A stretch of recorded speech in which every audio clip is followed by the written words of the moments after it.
अच्छे से पढ़ना बाबू, क्योंकि ये बहुत इंपॉर्टेंट टॉपिक है। अगर आज नहीं पढ़े ना तो फिर इसको ना आप बोझ बनाकर रखते रहना। कल पढ़ेंगे, परसों पढ़ेंगे, फिर एक समय बोलेंगे भैया उतना सारा है कैसे पढ़े, मेरे पास एक बार में नोट्स नहीं है। पहले देखते हैं जो सबसे इंपॉर्टेंट अनुच्छेद है।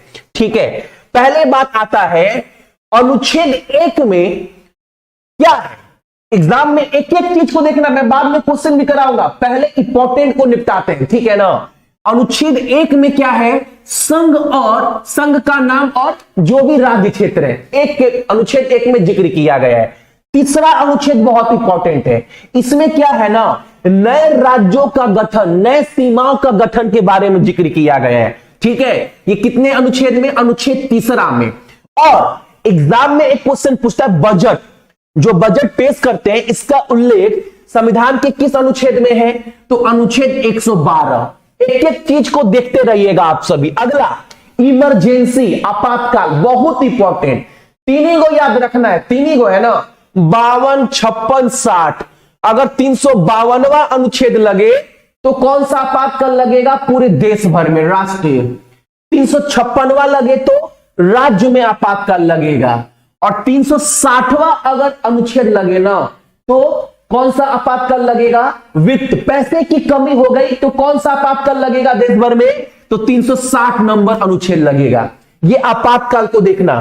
तीसरे साइड में क्या है, अब सुनना, संविधान में जो संशोधन होता है वो संशोधन की शक्ति किस अनुच्छेद में दिया गया है, तो अनुच्छेद 368 का इस्तेमाल कर करना हम लोग संविधान में संशोधन कर सकते हैं। बहुत इंपॉर्टेंट, पहले मैं इंपॉर्टेंट ही करवा रहा हूं। ठीक है, हिंदी आधिकारिक भाषा है, ये किस अनुच्छेद में बोला गया है, 343 नंबर में। छुआछूत को लेकर ये सबको पता है, अनुच्छेद 17। अच्छा, मौलिक कर्तव्य, मौलिक कर्तव्य किसे बताया गया, अनुच्छेद 51A में। ठीक, अगला ये जितना भी स्टार्टिंग में करवा रहा हूं ये सब इंपॉर्टेंट है, उसके बाद प्रश्न पर आएंगे। अब देखो कौन सा अनुच्छेद पिछड़े वर्ग के लिए राष्ट्र आयोग से संबंधित है, तो सबको पता होना चाहिए 338B, भारत का राष्ट्रपति से संबंधित अनुच्छेद 52 है।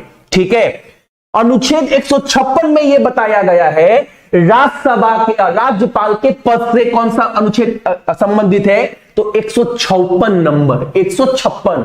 अगला यहां पर सुनिएगा, दो बहुत इंपॉर्टेंट, बहुत इंपॉर्टेंट।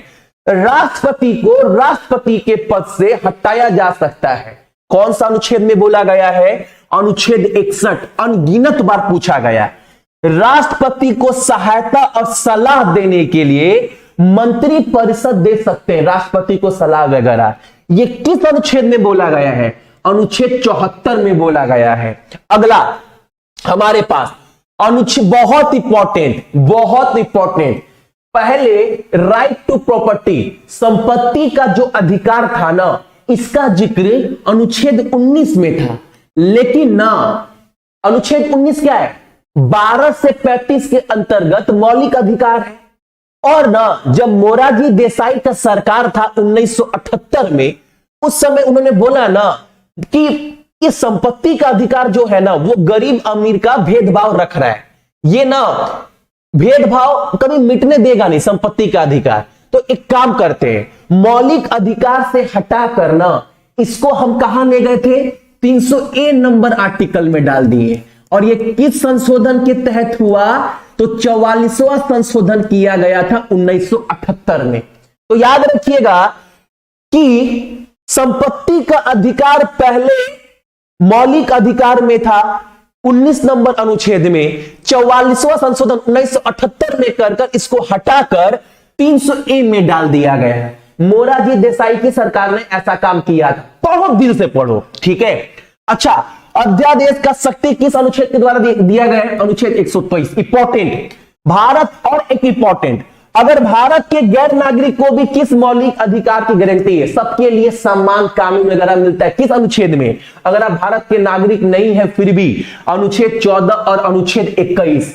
ठीक है, अगला सुनना, एक दो बहुत इंपॉर्टेंट, बहुत बहुत इंपॉर्टेंट।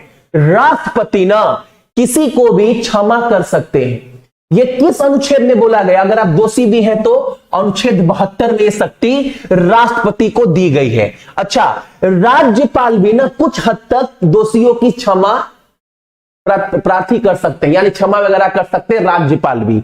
ये किस अनुच्छेद में बोला गया है? तो अनुच्छेद 61 में बोला गया है, 161 में। ठीक है, अब आते हैं और एक बात, दो और इंपॉर्टेंट है। एक तो इंपॉर्टेंट है जजेस का, मुख्य न्यायाधीश का हम लोग ट्रांसफर कर सकते हैं किस अनुच्छेद के तहत? तो 222। और प्रत्येक राज्य के लिए एक उच्च न्यायालय होगा, हाई कोर्ट होंगे, ये किस अनुच्छेद में बोला गया? 214 में। ठीक है, और हृदय और आत्मा किसको बोलते हैं, किस अनुच्छेद को बोलते हैं? तो अनुच्छेद 32 को। भैया ये सबको पता होना चाहिए। तो ये थे स्टार्टिंग में कुछ इंपॉर्टेंट आपका। अब आते हैं क्वेश्चन की तरफ, जहां पर आप अपने आप को जज करिएगा। अब देखो पहला क्वेश्चन हमारे सामने क्या है, अब का उल्लेख भारत के किस संविधान में किया गया? आप सिर्फ अपने आप को जज करना। किसमें? 164 में। ये 63 है, इसको 64 कर दीजिए। 164 में इसका जिक्र किया गया है। फटाफट करवाएंगे आप सभी को। आप सभी को बस कमेंट्स करते रहना, यहां पर सिर्फ अपने आप को जज करना है। अगला क्वेश्चन हमारे सामने क्या है? रीट, 5 प्रकार के रीट होते हैं, सुप्रीम कोर्ट हाई कोर्ट जारी करता है। अगर उच्च न्यायालय, अगर हाई कोर्ट अगर रीट जारी करे तो उसकी शक्ति किस अनुच्छेद में दी गई है? हाई कोर्ट, यहां बगल में लिख दे रहे हैं, हाई कोर्ट रीट जारी कर सकता है अनुच्छेद 226 का इस्तेमाल कर। अगर बोले सुप्रीम कोर्ट रीट जारी कर सकता है तो अनुच्छेद 32 का इस्तेमाल कर। क्लियर ना?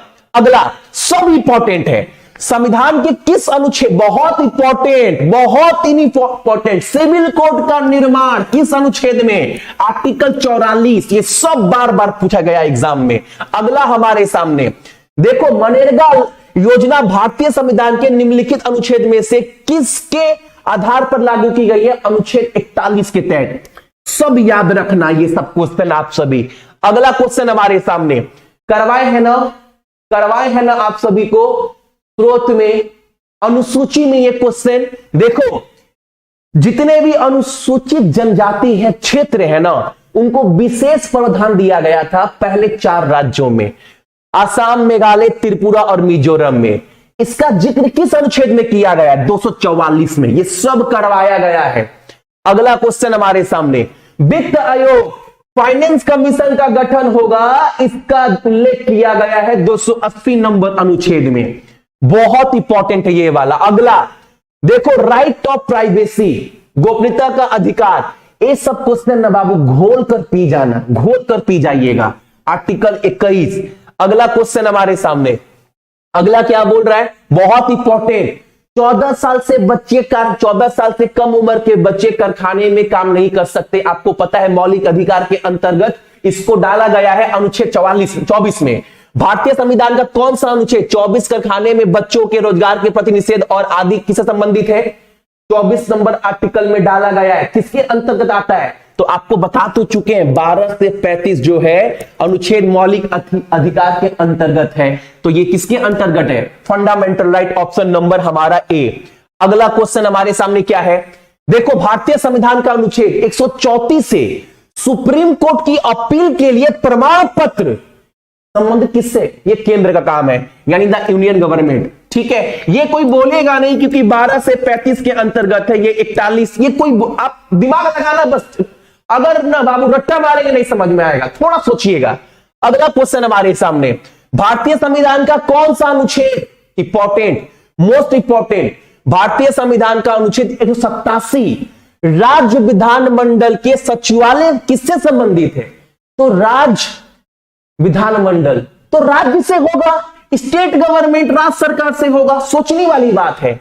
अगला क्वेश्चन हमारे सामने यहां पर बहुत ज्यादा इंपॉर्टेंट, इलेक्शन कमिश्नर, भारतीय संविधान का कौन सा अनुच्छेद चुनाव आयोग से संबंधित? 324, मोस्ट इंपॉर्टेंट।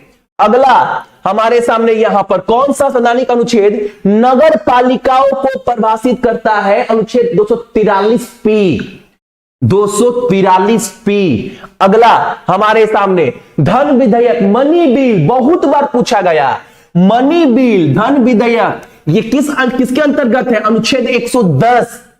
अगला क्वेश्चन हमारे सामने यहां पर क्या बोला है? भारतीय संविधान के किस अनुच्छेद के अनुसार नागरिकों को उम्मीदवार की परिसंपत्ति और दायित्व के बारे में जानकारी, अच्छा संपत्ति को लेकर तो बता ही चुका हूं ना, आर्टिकल 19 में था, बाद में इसको आर्टिकल 300A में डाला गया 44वां संशोधन करने के बाद 1978 में, बताए है ना। और भारतीय संविधान में संशोधन किया जा सकता है, ये कौन सा अनुच्छेद शक्ति प्रदान करता है? 368। रट्टा मारते रहना आप सभी। अगला क्वेश्चन, भारतीय लोक सेवा आयोग, union public service commission, article 315 के अंतर्गत इसका उल्लेख है। अगला क्वेश्चन हमारे सामने क्या है? भारतीय संविधान के निम्नलिखित में से किस अनुच्छेद में, बहुत इंपॉर्टेंट, न्यायपालिका को कार्यपालिका से अलग करता है? अनुच्छेद 50 इसको शक्ति प्रदान करता है। ठीक है, अगला क्वेश्चन हमारे सामने क्या है? कौन सा संवैधानिक अनुच्छेद सर्वोच्च न्यायालय द्वारा घोषित कानून को सभी अदालतों को, अगर सुप्रीम कोर्ट अगर एक बार कोई ऑर्डर पारित कर दे तो जितने भी हाई कोर्ट है राज्य में सबको मानना पड़ेगा? यह बात संविधान के किस अनुच्छेद में बोला गया? तो दिमाग में ना बैठा लेना है, 141 नंबर अनुच्छेद में बोला गया है। अगला क्वेश्चन हमारे सामने क्या है यहां पर, बहुत इंपॉर्टेंट, अगर मान लो ना राष्ट्रपति और राज्यपाल के ऊपर ना कोई कानूनी कार्रवाई वगैरह नहीं करवा सकते हैं, अगर करवाने की कोशिश भी करेंगे तो इस अनुच्छेद का इस्तेमाल कर करना वो कार्रवाई वगैरह क्या कैंसिल हो जाएगा। कौन सा अनुच्छेद है? कौन सा संवैधानिक अनुच्छेद आधिकारिक अधिनियम के लिए राष्ट्रपति और राज्यपाल के लिए व्यक्तिगत प्रतिरक्षा प्रदान करता है? अनुच्छेद 361। ये सब न बाबू रट्टा मारना आप सभी। अगला क्वेश्चन हमारे सामने, संविधान का कौन सा अनुच्छेद सर्वोच्च न्यायालय को राष्ट्रपति को सलाह देने की अनुमति देता है? यानी सर्वोच्च न्यायालय को राष्ट्रपति को भी सलाह दे सकते हैं, ये कौन बोला है? अनुच्छेद 143 में बोला गया है। अगला क्वेश्चन हमारे सामने, निम्नलिखित में से किस संवैधानिक अनुच्छेद के तहत सिविल और न्याय प्राधिकरण को सर्वोच्च न्यायालय की सहायता में कार्य करना होगा? तो 144 में बोला गया, ऑप्शन नंबर डी। अगला, हालांकि ना ये सब भैया आप कैसे याद किए हैं? याद नहीं किए हैं, मैंने आपको ना जुलाई अगस्त यानी आज से 5-6 महीना पहले एक पीडीएफ दिया था पूरा स्टैटिक जीके का। उसके अंतर्गत रामसर साइट, पंचवर्षीय योजना, जितने भी नृत्य है, जितने भी महत्वपूर्ण लड़ाई है, जितना भी आर्टिकल है, जितना भी गेम है, आगामी खेल है, नोबेल प्राइज, सब दिए थे आपको। उसी में हम एक बार पढ़े थे 6 महीना पहले और बहुत 2 पेज में खत्म किए थे। आप लोग ही पढ़ोगे, जिंदगी में क्वेश्चन नहीं छूटेगा। देखो ये क्वेश्चन क्या बोल रहा है हमारे सामने, प्रधानमंत्री को राष्ट्रपति द्वारा किस अनुच्छेद के द्वारा नियुक्त किया जाता है? अनुच्छेद 75, ऑप्शन नंबर आपका बी। अगला क्वेश्चन हमारे सामने क्या है, निम्नलिखित में से कौन सा अनुच्छेद भारत के राष्ट्रपति को संसद के दो, बहुत इंपॉर्टेंट है, बहुत इंपॉर्टेंट, बताओ निम्नलिखित में से कौन सा अनुच्छेद भारत के राष्ट्रपति को संसद के दोनों सदनों की संयुक्त बैठक बुलाने की शक्ति देता है? अनुच्छेद 108, joint sitting, option number C, बहुत इंपॉर्टेंट है। अगला क्वेश्चन हमारे सामने, भारतीय संविधान के किस अनुच्छेद के तहत भारत के राष्ट्रपति को किसी भी विधेयक पर अपनी सहमति, यानी कोई भी अगर बिल पास हो गया ना उसको राष्ट्रपति वापस ले सकता है? किस अनुच्छेद के तहत? तो अनुच्छेद 111। ठीक है, अगला, ये तो सबको पता होगा, सबको, जम्मू कश्मीर, भारत के संविधान के अनुच्छेद 35A, जम्मू और कश्मीर के स्थायी निवासियों को विशेष अधिकार, ये तो सबको पता होगा, 35A के अंतर्गत ना जब हटा था कानून। अगला, निम्नलिखित में से कौन सा लेख सभी नागरिकों के लिए सम्मान, न्याय और मुफ्त कानून सहायता को बढ़ावा देता है? 39A अनुच्छेद, ऑप्शन नंबर आपका ए। अगला क्वेश्चन हमारे सामने ये क्या है, भारतीय संविधान की, अच्छा, धर्म, रिलीजियस का फ्रीडम, धर्म की स्वतंत्रता किसने जिक्र किया गया है? अनुच्छेद 25 में, अनुच्छेद 25 में, हाँ है तो अनुच्छेद 25। अगला हमारे सामने यहां पर क्या बोला है, धर्म, मूलवंश, जाति, लिंग या जन्म स्थान के आधार पर भेदभाव के निषेध का उल्लेख अनुच्छेद 15 में किया गया है, अनुच्छेद 15। अगला हमारे सामने, भारत के संविधान के किस अनुच्छेद में उल्लेख यह है कि लोकसभा में, अच्छा, लोकसभा में एक अध्यक्ष और उपाध्यक्ष होंगे? इसका बात संविधान के किस अनुच्छेद में किया गया? 93 में, ऑप्शन नंबर हमारा ए। क्लास चल रहा है लाइव ना, वरना पता चला बोले जा रहे हैं और क्लास चल ही नहीं रहा है, चल रहा है। अगला क्वेश्चन हमारे सामने, भारत के संविधान के निम्नलिखित में से कौन CAG महालेख परीक्षक की जिक्र किस अनुच्छेद में किया गया है? 148 में, ऑप्शन नंबर हमारा A1। अगला क्वेश्चन हमारे सामने ये क्या बोला है, भारत के संविधान के किस अनुच्छेद के प्रावधान के तहत भारत रत्न पुरस्कार प्राप्तकर्ता के नाम के उपसर्ग या प्रत्यय। अच्छा, एक क्वेश्चन बहुत इंपॉर्टेंट, जितने लोग भी देख रहे हैं ना, नहीं जो बाद में देखेंगे, मान लो अभी लाइव देख रहे हैं, जो बाद में देखेंगे ना, आप सभी लोग इसका आंसर कमेंट कर कर बताना, जो बाद में देखेंगे, ठीक है। ये आज का प्रश्न आप सभी के लिए, हालांकि पीडीएफ डाउनलोड तो पीडीएफ तो आपको दे ही दूंगा, लेकिन पीडीएफ से पहले आप सभी कमेंट करना इस क्वेश्चन का आंसर क्या होगा, ठीक है। अगला क्वेश्चन हमारे सामने क्या है, किस संवैधानिक अनुच्छेद में सरकार में एससी और एसटी के दावे का उल्लेख है। अनुच्छेद 335 में जिक्र किया गया है। 335 है ना, बिल्कुल है, ऑप्शन नंबर बी। अगला क्वेश्चन हमारे सामने एक बहुत इंपॉर्टेंट, संविधान के निम्नलिखित में से कौन सा अनुच्छेद यह प्रदान करता है कि मतदान की समानता के मामले में अध्यक्ष के पास एक निर्णायक वोट होगा। ये कौन सा अनुच्छेद शक्ति दिया है स्पीकर को, बताओ। अनुच्छेद 100, मोस्ट इंपॉर्टेंट। मैंने आपको 33, मैंने आपको ना, अगर स्टार्टिंग से भी गिन लेंगे ना, मैंने आपको शायद 55-56 अनुच्छेद करवाए हैं। इतना ही आपको पढ़ना है, और थोड़ा डिटेल में ना पूरा पीडीएफ में आपको डाल देंगे,